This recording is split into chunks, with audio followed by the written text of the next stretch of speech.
Okay, നമ്മൾ last ക്ലാസ്സിൽ first group of പോയിറ്റ്സിനെ കുറിച്ച് അല്ലെങ്കിൽ ക്രിറ്റിക്സിനെ കുറിച്ച് പറഞ്ഞു. That is the romantic poets, Wordsworth, Coleridge, Shelley, Keats എന്നിവരെ കുറിച്ചാണ് നമ്മൾ കഴിഞ്ഞ ക്ലാസ്സിൽ പറഞ്ഞത്.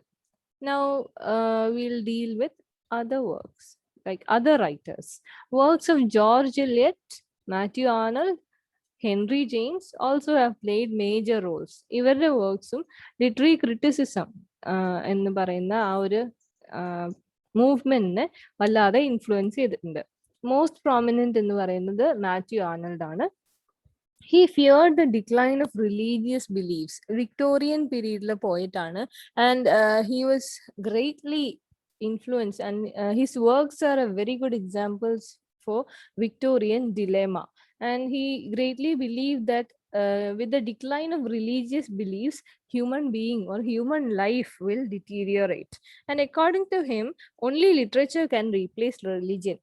Religion എന്ന് പറയുന്ന ഒരു കാര്യത്തിനെ റീപ്ലേസ് ചെയ്യാൻ പറ്റുന്ന ഒരേ ഒരു കാര്യം എന്ന് പറയുന്നത് ലിറ്ററേച്ചർ ആണ്.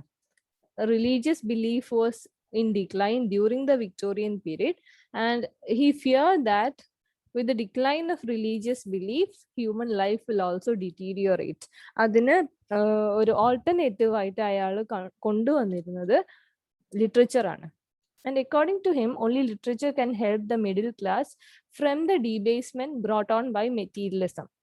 എസ്പെഷ്യലി അത് വിക്ടോറിയൻ പീരീഡിലുള്ള ഒരു പ്രശ്നമാണ്. പ്രശ്നമല്ല, he found that the values, human values were declining mainly due to the emphasis on materialism. And in order to help them recognize the best that has been known and taught in the world, literature can guide them. അതായത് ഇപ്പം നമ്മൾ പറഞ്ഞു with the romantic period, by the 19th century there was the rise of middle class, and there was a rise in materialism. And with the rise of materialism, poets believed that there was a decline in values. Human values ഒരു decline ഉണ്ടായിരുന്നു എന്നും അവർ വിചാരിച്ചു. അപ്പം according to Arnold, in order to help people to improve their life, enhance their life, only literature can guide them to know the best that has been known and taught in the world. And he introduced the touchstone method. He mentioned that according to him, you can assess a literary work only by keeping it or side by side to another great work. അതായത് ഒരു canon of great works ഉണ്ടാക്കിയിട്ടുണ്ട്. According to Arnold, there is a canon of great works. ചില great writers like Homer, Shakespeare തുടങ്ങിയവരെ വെച്ചിട്ട് ഒരു literary Canon, ഒരു group of writers ഉണ്ടാക്കിയിട്ടുണ്ട്. And only by comparing new writers to this old writers can you assess the new works. അതായത് ഇപ്പൊ ഉള്ള വർക്ക്സിന്റെ quality അറിയണം എന്നുണ്ടെങ്കിൽ it has to be compared to great works written by great authors. Touchstone എന്ന് പറയുന്നത് നമ്മളിങ്ങനെ സ്വർണ്ണമൊക്കെ ഉരച്ച് നോക്കുന്ന ആ ഒരു കല്ലാണ് ടച്ച് സ്റ്റോൺ. അപ്പൊ ഇങ്ങനെ ഉരച്ച് നോക്കിയിട്ട് വേണം എന്താ പറയാ ഒരു വർക്കിന്റെ ക്വാളിറ്റി കണ്ടുപിടിക്കാൻ എന്നാണ് ആർണൾഡ് പറയുന്നത്. അതാണ് touchstone method. There is a canon, അതായത് കാനൻ എന്ന് പറഞ്ഞാൽ ഗ്രൂപ്പ് ഓഫ് ലിറ്റററി വർക്ക്സ് എന്നാണ് അർത്ഥം, selected literary works, and there is a canon made of great works, and only by comparing new works to the works in this literary canon can you understand the greatness of the present works in the value, അല്ലെങ്കിൽ അതിന്റെ എന്താ പറയാ authenticity എത്രത്തോളം ഉണ്ട് എന്ന് അറിയണമെങ്കിൽ അത് ഈ ഗ്രേറ്റ് വർക്ക്സുമായിട്ട് കമ്പയർ ചെയ്ത് നോക്കുക തന്നെ വേണം. നമ്മൾ സ്വർണം ഉരച്ചു നോക്കുന്നത് പോലെ തന്നെ. Then other prominent critics during the first half of the 20th century, നമ്മൾ 19th century കഴിഞ്ഞ് 20th centuryയിലേക്ക് വരികയാണ്. 4 prominent writers നമ്മൾ പറയുന്നുണ്ട്. FR Lewis, TS Eliot, William Empson, and IA Richard. I believe that some of the names at least are familiar to you. The most prominent of them is T.S. Eliot. അയാളുടെ major 3 theories നമ്മൾ പറയുന്നുണ്ട്. മൂന്നിന്റെയും authenticity എന്ന് പറയുന്നത് ഇപ്പോഴും questioned ആണെങ്കിലും he is considered as a very prominent writer and his theories are still being used. The first one is a impersonality theory expressed in his essay Tradition and Individual Talent. According to him, according to impersonality theory brought in by T.S. Eliot, no writing can be completely original. The author's sense of history will always influence his works. അപ്പൊ എന്താ പറയുന്നത് വെച്ചാല്, ഇതായത് ഞാനിപ്പോ ഒരു author ആണെന്ന് വിചാരിക്കുക. ഞാൻ വളരെ ഓതന്റിക് ആയിട്ട് ഞാൻ എവിടെയും നോക്കാതെ എന്റെ വളരെ ഒറിജിനൽ വർക്ക് എന്ന് പറയുന്ന ഒരു വർക്ക് എഴുതിയാലും there is always an element of tradition in my work എന്നാണ് അദ്ദേഹം പറയുന്നത്. അതായത് നമ്മൾ ഇത്രയും കാലമായിട്ട് വായിച്ച വർക്ക്സും കണ്ട the experiences that we had, the experience of reading classical works etc will definitely influence our original work എന്നാണ് പറയുന്നത്. No work is completely original. It is always impersonal. Personal ആയിട്ട് ഒന്നുമില്ല.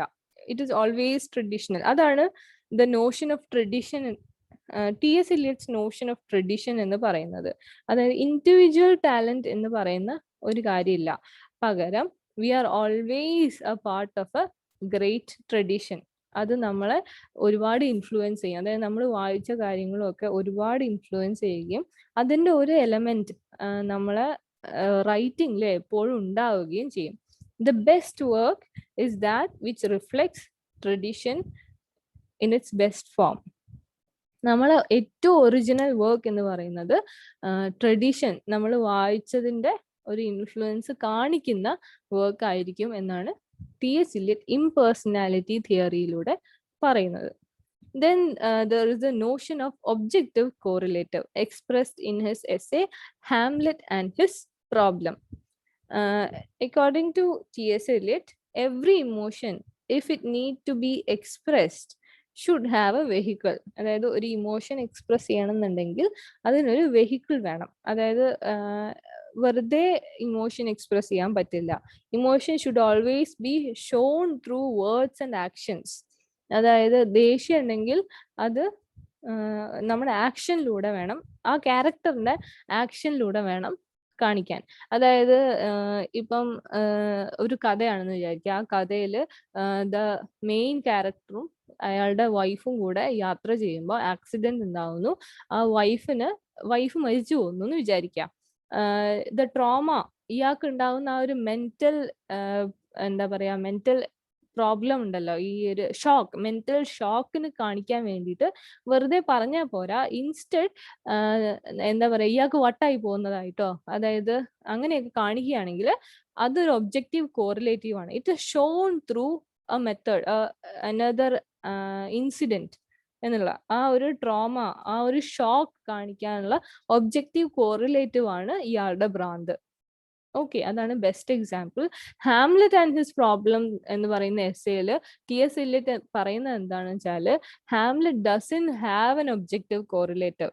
ഹാംലെറ്റ് എപ്പോഴും ഒരു ഡിലമയിലാണ്. ഇയാളുടെ ഈ ഡിലമ കാണിക്കാൻ ഒരു ഒബ്ജക്റ്റീവ് കോറിലേറ്റീവ് ഇല്ലാത്തത് ഷേക്സ്പിയറിന് ഒരു ഫെയിലിയർ ആയിട്ടാണ് T.S. Eliot പറയുന്നത്. Then there is the notion of dissociation of sensibility, which is expressed in his essay The Metaphysical Poets. Dissociation of sensibility എന്ന് പറയുന്നത് 17th century-ല്, according to Eliot, in the 17th century there occurred a separation of thought from feeling. അതായത് before 17th century, in the 16th century there was a group of poets called metaphysical poets. According to Eliot, they were able to bring in a fusion of thought and feeling in their poets. അതായത് rational തോട്ടും അതേപോലെ തന്നെ emotional ഫീലിങ്ങും രണ്ടും ഒരുമിച്ച് കൊണ്ടുവരാൻ metaphysical പോയറ്റ്സിന് കഴിഞ്ഞിരുന്നു. On the other hand, in the 17th century this was absent. ഈ ഒരു fusion എന്ന് പറയുന്നത് ആബ്സെന്റ് ആയിരുന്നു. അതുകൊണ്ട് തന്നെ there is a separation of feeling and thought എന്നാണ് TS Eliot പറയുന്നത്. അങ്ങനെ ഇയാളുടെ 3 തിയറീസ് നമ്മൾ മെയിൻ ആയിട്ട് പറയും. Whenever you are writing about TS Eliot, mention these 3 theories. Then you have William Empson, who wrote 7 types of ambiguity. He emphasized the verbal ambiguities that are seen in a work of literature, and thus he anticipated post-structuralism. ഈ 7 type of ambiguity എന്നതിൽ അയാൾ പറയുന്നത് എന്താ വെച്ചാൽ, language എന്ന് പറയുന്നത് is like a bomb which once drop you don't know what will happen. അതായത് പറയുന്നത് പല രീതിയിൽ ഇന്റർപ്രറ്റ് ചെയ്യാം. അതായത് language is always susceptible to ambiguity എന്നാണ് പറയുന്നത്. ആംബിഗ്വിറ്റി ഇസ് ഒരു എന്താ പറയാ, ഒരു കൺഫ്യൂസിങ് ആയിട്ടുള്ള സംഭവമാണ് ആംബിഗ്വിറ്റി. ആംബിഗ്വസ് സ്റ്റേറ്റ്മെന്റ്സ് എന്ന് നമ്മൾ പറയും. I sold my property along with my wife എന്നുള്ളത് ഒരു ആംബിഗ്വസ് സ്റ്റേറ്റ്മെന്റ് ആണ്. അത് മീനിങ് കൺഫ്യൂസിങ് ആണ്. എന്താണ് അയാൾ വിറ്റത് നമുക്ക് പെട്ടെന്ന് മനസ്സിലാവില്ല. അതൊരു നല്ല എക്സാമ്പിൾ ആണ് ആംബിഗ്വസ് സ്റ്റേറ്റ്മെന്റിന്. അപ്പൊ ഈ ലാംഗ്വേജ് എങ്ങനെ നമ്മൾ ഉപയോഗിച്ചാലും അതിന് മൾട്ടിപ്പിൾ മീനിങ്സ് ഉണ്ടാവുമെന്നും അതുകൊണ്ട് തന്നെ അതൊരു വളരെ റിലയബിൾ മീഡിയം അല്ല എന്നുമാണ് എംസൺ പറഞ്ഞുകൊണ്ട് വന്നത്. That is what post structuralist has been explaining. Has been അല്ല, will explain in the future. അതായത് വില്യം എംസൺ 20th സെഞ്ചുറിയിലാണ് പറയുന്നത്. Poststructuralism came after William Empson, after 20th century. അതുകൊണ്ട് തന്നെ Empson has anticipated the theories brought out by the theory of post-structuralism.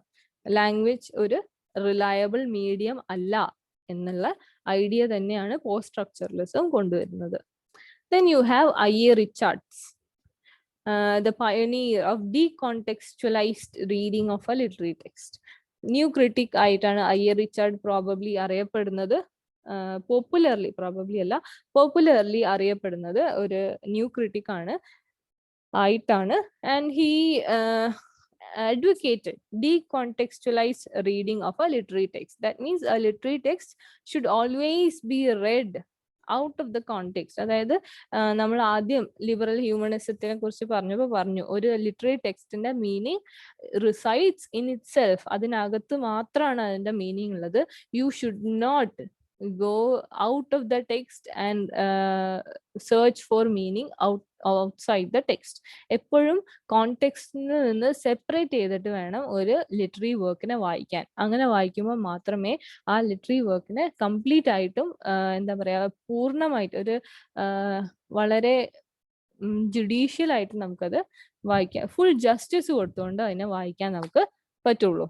And I.A. Richards, his mode of reading, his way of reading became a prominent mode of reading from 1930s to 1970s, known in Britain as practical criticism and in America as new criticism. ഇത് രണ്ടുമാണ് I.A. റിച്ചാർഡ്സിനെ പറയുമ്പോൾ നമ്മൾ ഓർത്തിരിക്കേണ്ട കാര്യങ്ങൾ. പിന്നെ നമ്മൾ പറയുന്നത് recurrent ideas in critical theory ആണ്, which we'll deal in next class.